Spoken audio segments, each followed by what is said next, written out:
interrupt our program to bring you this important message.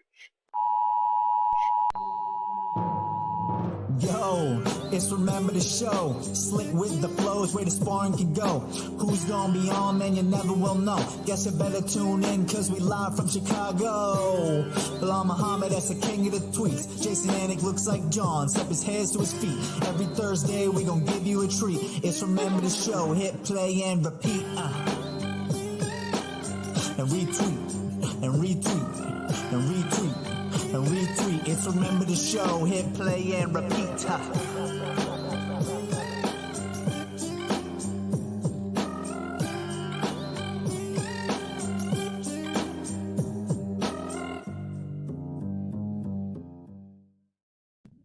All right, boys. Just me. 3 straight Thursdays, though. We're with you. Remember the Show. There he is, Bully B. It's the 56th time we've been with you on Remember the Show. Jason Anik, as you know, Belal, remember the name Muhammad, joining us from the fight capital of the world. What's up, man? What's up, my brother? Yeah, this is the best place to be right now instead of freezing Chicago. So feeling good right now in Las Vegas, Nevada. Yeah, well, anyone who is a Belal Muhammad fan on your Instagram scene, you've been training with, they see arm in arm with lightweight champ Glover Teixeira. Certainly, we've seen you with Khabib. What is going on out there? Boy, we're getting some working out here. We're getting some real work in, starting to camp out hard. Hopped on to the Dagestani crew. Get to see how they live, how they work. I don't have to do it in the mountains, though. I can just do it right here in Las Vegas at the PI, safe PI. But, man, it's been so much fun, man. So much fun seeing how these guys train, just seeing their mindsets. And to have, like, a coach like Khabib, who's been through it all, been undefeated, seeing how he runs a practice, seeing how he pushes his guys, how his guys respect him. And there's no messing around at these practices. These practices are serious practices. There isn't no wasted time or wasted motions. It's like, we go live. So I assume it's the first time you've rolled with Khabib. Is that correct? We rolled before, but on when I was cornering somebody before, so it wasn't like a real roll. But yeah, this is a real roll. Yeah. Did he feel any different? I know he's a little smaller than you, but did he feel different? And did he feel some things you've never felt before? Yeah, he's bigger than me right now. Right now, yeah, right. Yeah, he's big right now. That's a big boy. He's probably like I would say 200, and he feels like he's 300 just with his top pressure. Yeah, it's a different type of pressure. It's a different type of grappling. I feel like these guys have. They don't have. This isn't sport jiu-jitsu. Whenever you guys when you train with the Dagestanis, like they don't have that. Let's play around. Let's clap hands before. Let's start on our knees. When they go, they go. It's hard, and they don't want to lose a minute. They don't want to lose a second. They take everything personal, so they don't want to lose any part of the round. It sounds like you're all business, baby. Yeah, like I said, they have the same mindset as you, so it's like you're not used to having people with that same mindset. So when you have two of these horses freaking butting heads, it's like, all right, this is a real practice. Now my body feels it, but it's only gonna make me better. It's only gonna make me stronger. So I'm glad I get the opportunity to train with these guys, and like I said, I don't take that for granted. There's not a lot of guys that they don't just allow anybody into their group. They don't allow people. It's not, doors aren't always open. And to be able to train with these guys and get knowledge from these guys has been pretty cool, because a lot of these guys, only Khabib, all these guys have been training since they were kids. They've all had the same type of style as him. So you pick up little tricks of what they do and little movements and little holds of how they do it. And it's been pretty cool. Awesome. I love it. And triathlete Paul Felder. I went for a little jog with Paulie today. So you're getting it in on all ends, huh? Yeah, it's been cool. Like I said, you never know who you're going to see at the PI. So I've seen Glover Teixeira, and it's cool that when you see a guy like that, like a champion like that, he'll come up to me like, oh, hey, you want to wrestle? And like he gives you props for your thing. So I'm like, oh, hey, you know who I am? And it's cool when you watch guys like that. And Paul Felder just got in today. He's like, hey, I'm going to go on a 10-mile jog. You want to go? And I'm like, bro, I'll do half that. Like, right. I'll meet you at the halfway. You can meet me on the way back. So having motivated people around you, having motivated people where it's not like, hey, let's go gamble or let's go eat something. Like everybody around me is like, hey, let's work out. And it's keeping me busy, but it's also keeping me active and keeping me in shape. I love it. Well, I saw some donuts passing along your way, though. You're still allowed a little treat, burning some calories. Yeah, with the way we're working out here, we had to have some carbs, and I was staying at the Tough House with Juliana, so I had to treat them and her and her family. It's been cool because she has like Nice. her mom and daughter with her out here in Vegas the whole time while she's coaching. So I'm like, Awesome. let me treat them to something because she's been hooking us That's up. awesome. Good for you. I love it. So we'll jump back to the fight card last weekend. So, and we will get to your boy who you're there. I know you're training with all your boys, but Ignacio Bahamondes, big fight this weekend for Nacho. We'll get to him. I hope you're giving him enough love out there, bully. I have to give him attention first. That's what I tell these guys. I always ask Nacho first, Joe, are you cool with me training right now? Like, what do you need? What do you not? I'm Like, sure. it's one of those things, but it's fight week. All eyes are it's on that guy right there. Like my whole time is dedicated to him. So he's been very cool. I'm feeling really good. Like weight cuts going perfectly now. So yeah, now we just wait till Saturday. I love it. So we'll talk about the co-main and the main from last weekend, but I gotta bring up Jim Miller, man. Like, it was his 39th appearance. It's like I don't know exactly what the numbers are, how many years, when his debut was, but it's like, what's that? Like 2 fights every, for 20 years, couple fights a year in the Ultimate Fighting Championship. It's just bananas, and a victory over an undefeated guy, I believe. What'd you think of Jim Miller, man? I'm just shaking my head. It's so cool seeing a guy like him because the guy has been in the game for so long, and you've seen him fight everybody, and he says too, Yeah. like I was just talking about with these guys right now, where we're like guys like Jim Miller who like they changed their game up, where now they train smarter, not harder, and that's where the longevity comes in because you don't have to go every practice trying to kill each other or hurt each other. Your body takes a toll on it, and like I said, it's so hard to train the right way for fighting because the best way to train fighting is actually fighting, and injuries can happen, come out of nowhere, and like you just saw this last week with Benir Daruch, he just broke his ankle. And it's like all it takes is one little slip up in practice or things. So to see a guy like Jim Miller who's been in the game for so long and still going at it, beating these youngsters who haven't been in the UFC, it's so cool seeing because it just gives you hope, and it gives a lot of these older guys hope that I still got time. Like age ain't nothing but a number. If you train the right way, you put the right work in, you can still win. Well, and like Bobby Green's not ranked, you're not necessarily talking about him in a championship. And look, he's getting a main event. He's going to have plenty of big fights, I would think, after this fight. Yeah, and he's a guy too that's been in the game for so long as well. Everybody's comparing him to Masvidal, and I think that's a good comparison because I agree. A lot of people are his fan, and like you have to be a true martial arts fan to know who Bobby Green is, MMA fan. And when he first coming up, a lot of people hated his style, hated his trash talking, but now it's exciting. Now everybody likes him because they just started noticing him because he's been fighting so much because of the pandemic. So you've been seeing a lot more of him, and without all these big cards, a lot of fans in the crowd, like you get to hear these guys in the cage more, you get to see more of these guys. So it's been cool that a guy like him, an OG who's been in the game for so long, now he's starting to get the recognition that he deserves. Yep. So to the co-main event, Kyle Dawkins choking Pickett with a second left in the round. So unbelievable. And, his last fight, obviously choking Kevin Holland out and not getting rewarded for it with the no decision. So nice for him to get the submission that actually goes through. Did you see him FaceTiming his wife, letting her know he got the performance bonus? You happen to catch that? Yeah. Just nuts, man. What a night for him. He gave himself a nickname post-fight, the Darce Night. You remember Cody, I know the Anik and Florian podcast brought this up as well, but Cody nicknamed Chris Dawkins Dark Horse Dawkins, but Chris didn't fully embrace it. So Cody, good shit, man. But anyway, yeah, he gave himself a nickname in the it was great. How about Kyle, man? It's cool. And I got met him in person a couple of times. His brothers, both of them want to come on the show. So I said, all right, I'm going to give you guys a good spot when I'm back in Chicago. We'll have you both on the show, so it'll be a lot funner. Yeah, but a guy like that, like you said, he's been through a lot of ups and downs, a lot of canceled fights. That Kevin Holland thing was so bad, which I think he should have got the victory for that one. So the fact that he came out here, got his co-main event spot, came out, won with the darts choke, like you said, it was everything worked out for him perfectly. And I think that type of momentum is going to get his brother going for the Curtis Blades fight. So hopefully he keeps it going for their family. Yeah, I'm with you. So main event, Jamal Hill, Cody Merrow, anyone who would listen saying, Jamal Hill first round knockout. I saw it at plus 250, but so Jamal, he's ranked 12th. Then he goes, he beats Johnny Walker. He's now in the top 10. That division, man. I was talking to John about that division. All 10 of the guys in the top 10 in that division, I like the matchup for Jamal Hill. I really do. So not to get ahead of ourselves, I guess we'll first talk about the first round whack. Jamal Hill, another first round victory. Paul Craig is in the rear view mirror now. Yeah, I mean, now you got to believe the hype. You have to believe the hype. There was so much hype before that Paul Craig fight. And after that fight, everybody talking trash. Oh, you suck. You don't have this. You don't have that. Like, when you're winning, you're on top of the world. But like I said, never believe people when you're winning and never believe them when you're losing, because fans will switch up on you so quick, so easy. They're just waiting for that one slip up so they can just troll you and make it fun of you the whole time.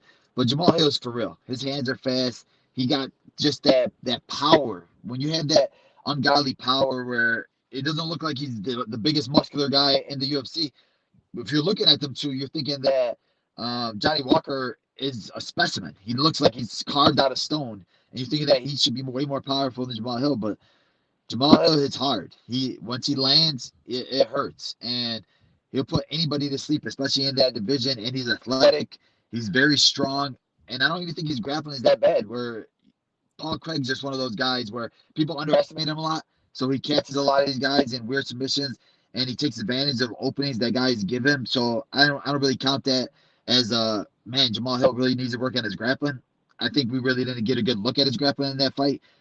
Anybody can get caught with anything, but I'm excited for this guy. I think that he's definitely a top 5 guy. I see him and Ozdemir calling each other out. I think that's like the perfect next matchup for both these guys.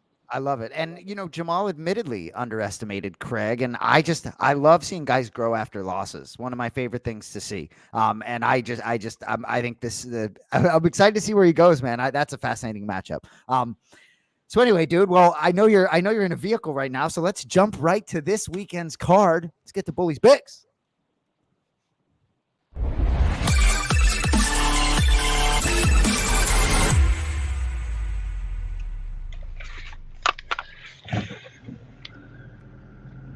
So Nacho's fight I don't have in the 3 picks, but we're going to talk about Nacho's fight here. So your boy Ignacio Bahamondes, 2-1 favorite according to Vegas. Vegas likes him. There's tough opponent here in Rongju. I'm sure you've looked at Rongju a little bit here. The UFC is so dangerous in these trajectories. A win and a loss. Look, Nacho's young, but a win here is very significant, as is a loss. So I think it's a very tough matchup. I'm sure he's not sleeping on Rongju. How do you guys see it playing out without revealing anything?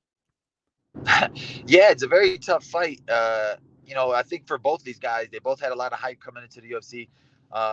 Rongju, a lot of people gave him a lot of hype. He had a little slip up. I think he's only 1-1 in the UFC, so both of them are 1-1.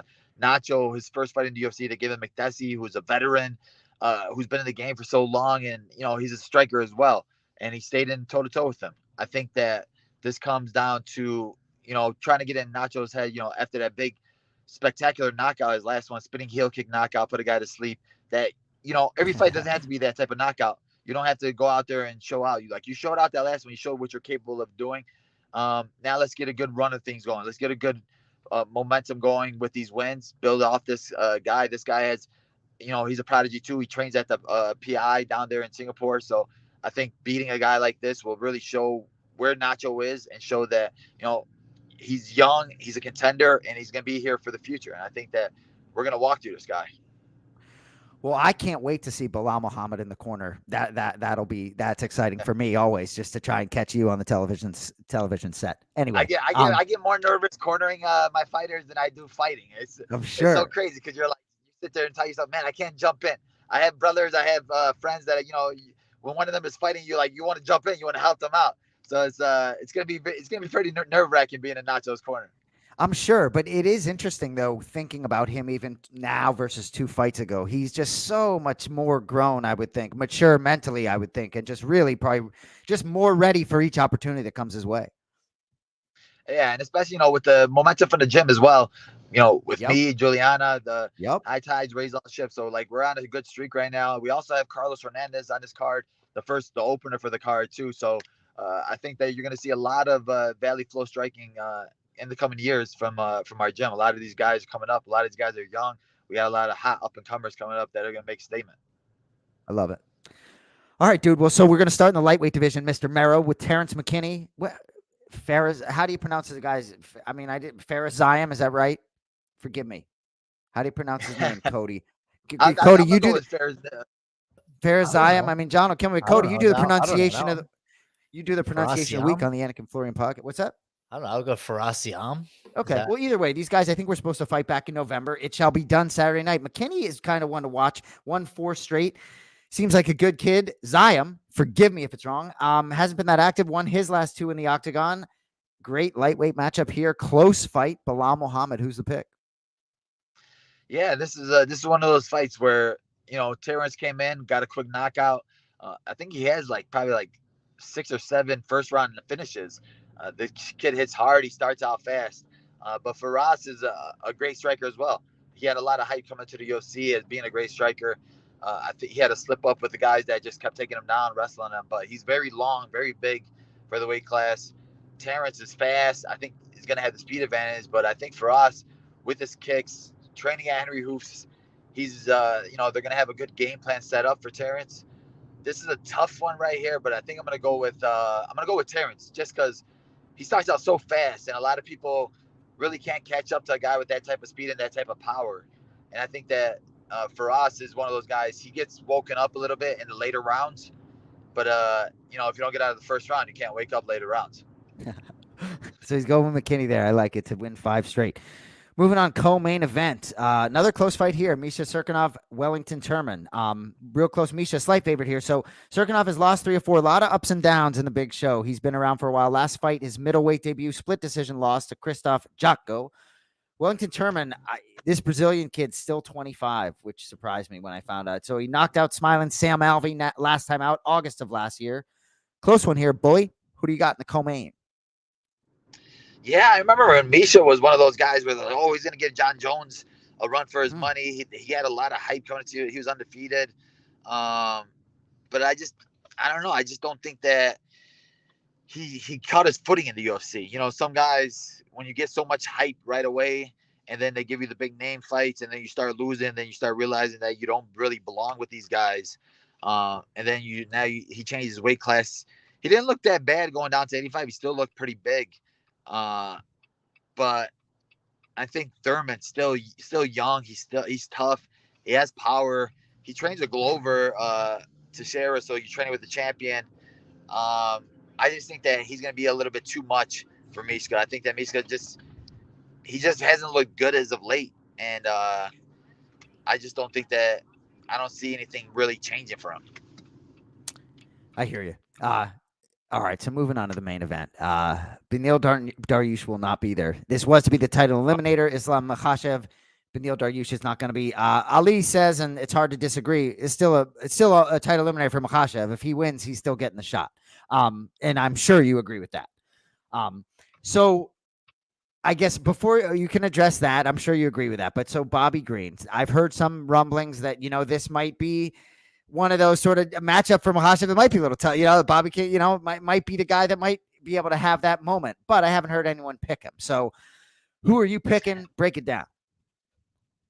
Yeah, I know there's a lot of hate coming from Islam saying that he doesn't deserve the title shot after this win. He hasn't fought anybody in the top 5, but I'm like, he was supposed to fight RDA. RDA pulled out. He's supposed to fight Beneil. Beneil pulled out. Like, he's saying yes to the toughest guys in the division, but these guys just keep pulling out, getting injured. Albeit it's freak accidents, but you can't blame a guy. He's saying yes to these guys. He's not sitting there picking and choosing who he's fighting. He wanted to fight the best in the world. He's upset that he's not fighting. He's like, I was excited, 9-fight win streak against 7-fight win streak would have been super good. So you can't. He's not at fault. And I think Bobby Green has a lot of momentum coming into this fight, and he's a tough matchup for anybody. I think Bobby Green, anybody in the division, Bobby Green could beat any day of the week, just because his style is so weird, and it's hard unless you really head up full training camp to fight his type of style. It's hard to catch up to his style because he does a shoulder roll. Nobody ever does a shoulder roll in MMA. This ain't boxing, unless you're a Floyd Mayweather guy. And he does have a wrestling background. I know a lot of he doesn't really use it at all. But he does have a wrestling background. He's been looking great his last couple of fights. He knocked out L.A. Quinta with one punch.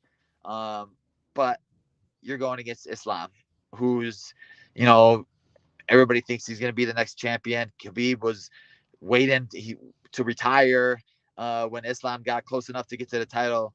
And now I think he's there. I think that his last couple fights. He had great finishes, finishing these top guys. We saw him walk through Dan Hooker. I know it was short notice for Dan Hooker, but still, he made it look easy. And anybody who beats Dan Hooker easily, you're a beast. So I think that it's going to be the same thing. We know what Islam wants to do. He wants to take him down. He wants to get in your face. He wants to take you to the ground, Dagestani handcuff you. And I think that's what's. So you froze up for a sec, but and Islam, I'll say, has been pretty active. Three fights in 2021. And so that to me is another reason why. Like, absolutely, you keep it rolling. However, if he gets it done, no matter the way, he should wait. Hold on one second. I gotta. Hey, you got just me. Merrow will join me there. Hey, what's up? What's happening? I don't have a mystic prediction for this one. I don't. You're laying off, I would think. Yeah.